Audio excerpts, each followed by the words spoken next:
from the Dolphins to the Broncos, and I started to ask myself, well, that's not bad. They didn't give up much, the Broncos, to get a really good receiver. And then I looked at the Buffalo Bills, and I was like, wait, they got DJ Moore from the Bears, but they seem to give up a little bit of draft capital.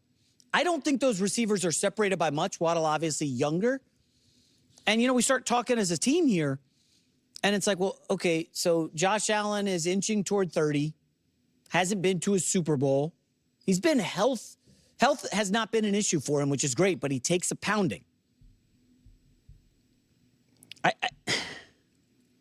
start to wonder, so is Josh Allen gonna win a Super Bowl in Buffalo? They seem to think that the problem was the coach, McDermott, so they fire him. But maybe it was the GM making all these bad moves, missing on a lot of draft picks. Now, he did hit on Josh Allen. You could just take that one forever, go to the owner and be like, hey, I got us Josh Allen, MVP of the league. But what about the rest of the roster? And so somebody on our staff is like, well, I don't even know if Josh Allen's going to be a Hall of Famer. And so the Oscars happened over the weekend. What? And you guys saw Paul Thomas Anderson had that great movie, One Battle After Another. And he finally won an Oscar. He's 55 years old. Did you know he had been nominated for 11 Oscars himself, had never won one? Guy's been making movies since Boogie Nights in the mid-90s. Sometimes you just wait forever. John Elway, the great Broncos quarterback, keeps getting to a Super Bowl, keeps getting his teeth kicked in. Finally, at 37 years old, they get the coach, they get the running back, everything comes together, and Elway wins a Super Bowl. Terrell Davis, obviously, the Mile High Salute. I love doing that thing, even though I wasn't really a Broncos fan. And you start to look, and you're like, well, Elway at least had offensive skill position players, the three amigos. Who could forget those guys? And you look at the Bills, and you're like, is Josh Allen going to get the supporting cast? Has the GM done enough? And the problem is, and I think I said this the last time I was hosting, like, the Super Bowl window seems to be shrinking. This past season was the year, right? Chiefs down, Mahomes hurt, Ravens miss, Lamar dinged up, Joe Burrow hurt, Bengals miss. It was like, Patriots, Broncos? Where the hell did these guys? Jaguars? What's going on here? And we know the AFC is ridiculously loaded. NFC is top heavy. You got the Rams. Then there's, a little space. And you've got, the Bears are there, the Lions, the Packers, obviously the defending champion Seahawks, Niners probably, Eagles. It's just a lot of good, but not great. The Rams are the only great team in the NFC. You look at the AFC, because the quarterbacks are so spectacular. Burrow, Mahomes, Allen, Lamar Jackson, Justin Herbert, but the teams are more well-rounded. The Patriots, the Broncos. I don't know. Do the Jags qualify? I don't know. The Texans have a really good roster as long as C.J. Stroud doesn't vomit all over himself in January. Okay, I do. Are we doing here right now? I mean, you talk about that the AFC is stacked, but the NFC is top-heavy. Who had more competitive playoffs? Like, the NFC or the AI? What are we even doing here? The Ravens didn't make the playoffs. The Bengals didn't make the playoffs. The Chiefs didn't make the playoffs. Like, what are we even say? What are you even saying right now?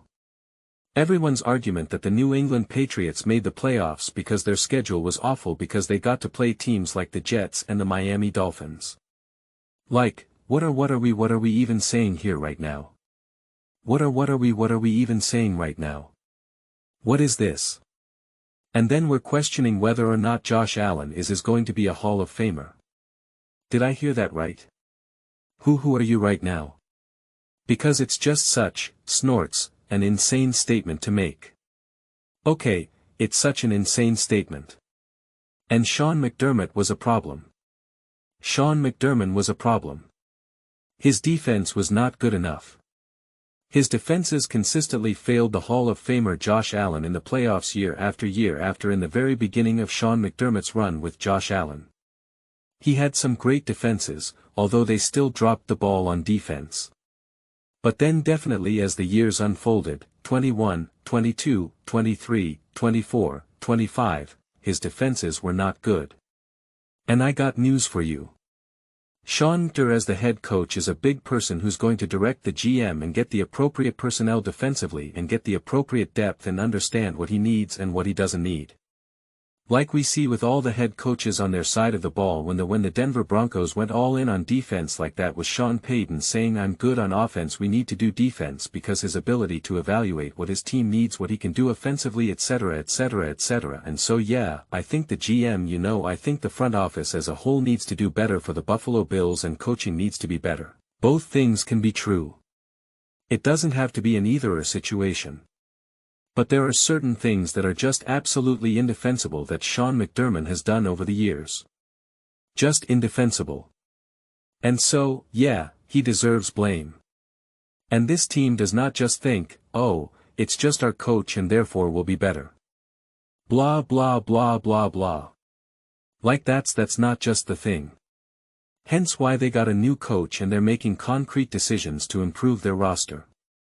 Also, this idea that like the Bills gave up everything and the Broncos gave up nothing. What? Like that was the beginning of the clip, essentially like mapping that out of like, well, the Broncos gave up, and listen, I love the Waddle trade. I praised that to the heavens, and I even referenced it in Bill's clip that I made yesterday and compared them. So, like I get why someone's going to feel incredibly excited and hyped for the Waddle trade, and why you could even feel better about that trade more so than what the Bills did with DJ Moore. But it doesn't mean what the Bills did was wrong or flawed. The Bills also kept their first-round pick, which I think, does matter. Listen, I toss and turn on this. The whole idea of draft picks in the late first round and whatnot, and it always changes year to year. That's the biggest thing. It always changes year to year. And the thing that I'm learning more and more the more drafts I discuss out loud and share opinions and then watch. I mean, it's technically only been 24 and 25. Because 23 it was, it wasn't making videos. And so the biggest thing that like I really kind of realize is that people really make up a lot of stuff about the draft. Everyone's always just, oh, this draft is so deep. This draft isn't that deep. Next year's draft is super deep. Like everyone just kind of keeps making stuff up. Everyone just kind of keeps making stuff up and pairing, oh well, everyone says that Twix 20 and then onward. In the first round are pretty much nothing. And it's just like, all of these things can sound really good and smart and like, oh, if you're not drafting in the top 10, you may as well trade down and you want more picks in the second round. And it's like, it depends. It absolutely depends. It's not a constant. And so, like, every time I think that I have an opinion about how a draft should operate or what a team should do, how valuable the 31st pick in the draft is or the 28th pick in the draft is, I'm like, every time I reach some sort of conclusion, some sort of like, this is how I view the draft. This is how I view this order, I am immediately met with an example of why that is 100% invalidated. And I'm just like, what do I do with that? What do I do with that? So, I'm not hating on the moves that the Buffalo Bills have made. I've said this, that at the minimum, the moves that they have made keep them constant. And now you can question, is it enough to make them take that step forward? That will largely depend on truly how great DJ Moore can be. Is he a legitimate weapon and not the equivalent of man? I'm trying to think of an example of a Hollywood Brown to the Kansas City Chiefs where it's like, yeah, it's nice. You're definitely a nice piece to have, right? They never really got to see him because of injuries and whatnot, but you're like, yeah, no, a really good wide receiver who you can absolutely depend on, blah blah blah blah blah, but like, it's not true, it's not quite the dude. It's not adding A.J. Brown like the Eagles did in 22, right? Like it's not quite that. It's not adding Tyreek Hill like the Dolphins did, which did work in the beginning. Obviously, injuries and just Tua and whatnot, but like that. That obviously was a great move, right? Like, so, you know, and I get that question mark. I do I understand that to a degree, but I just think the floor is still there. But I mean, yeah, again, this is really multiple videos in one, right? Are the Bills doing enough? Will Josh Allen ever win a Super Bowl? And is Josh Allen a Hall of Famer? I mean, especially since Colin is on vacation and we're in the off-season. Like, I'm so tempted to just turn this into 3 different videos. I'm not going to do it 'cause, you know, it's Josh Allen, so I'm sure we'll have plenty of opportunities to have these conversations over these next few months. But I mean, like, oh my God, we're going to question whether or not Josh Allen is a Hall of Famer. But those are just my thoughts. I'd absolutely love to hear yours. What do you guys all think about the Buffalo Bills and their potential inability to win a Super Bowl? Let me know your thoughts. I read every single comment. It's whether you agree with me or disagree with me. Either way, it's of some discussions. Let's get to some fights. But ultimately, let's just have some fun. And please do consider subscribing. We're building an amazing community here, and I absolutely love to see you part of it. I want to build something that we all genuinely feel connected to. Something that we're really excited to be part of. I think we're well on our way to doing it. Please don't forget to give this video a thumbs up as it really does help visibility and the algorithm. Thank you so much. See you next time.